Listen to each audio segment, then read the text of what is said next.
और कोट करता है नार्को टेस्ट के लिए नारायण सिंह देवल का नाम, समरजीत सिंह का नाम, 4 गालियां मुझे निकालता कि तो वो तो कुंठित है हम लोगों से, देवासियों से। प्रोग्रेस इतनी हो गई है ना, तो वो अब उससे हजम नहीं हो रहा है। पर मेरी बात सुनो कि वो खड़ा होकर कह रहा है कि शूट कर दो इनको, तो शूट करो, और कोई कॉग्निजेंस नहीं ले रहा है, कोई बोल रहा नहीं है कि ऐसी भाषा आप उपयोग कर रहे हो कि भाई मार लो इन लोगों को।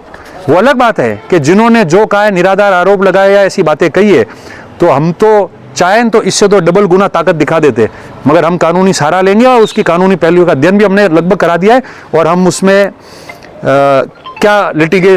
किस तरीके से लिटिगेशन में जाना है उसका हम लोग तय कर रहे हैं। मगर शूट आउट कह रहा है, और हमारे साथी जो हमारे साथ काम करने वाले वो बैठे और सुन रहे हैं, वो हम सबको कह रहा है गोली मारो इनको, और अगले सुन रहे हैं, सहमत हैं उनसे।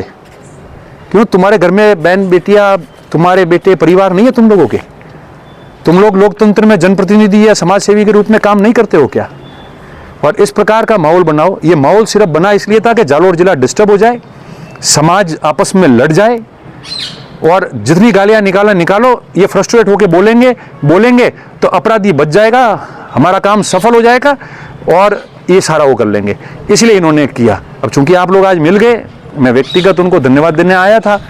जरूरी नहीं है कि हर बात का रोज ही जवाब देवे, जवाब तो समय, टाइम विल स्पीक, टाइम बोल गया, काम हो चुका है।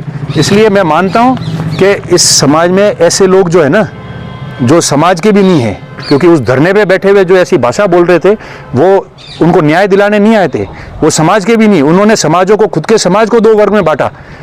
वो खुद इतनी हिम्मत नहीं कर पाए कि तुम्हारे बड़े लोग क्यों नहीं आए, तो वो तुम्हारे समाज के नहीं जो धरने पे बैठे थे, छोटे, उनको छोटे गिनते हो क्या?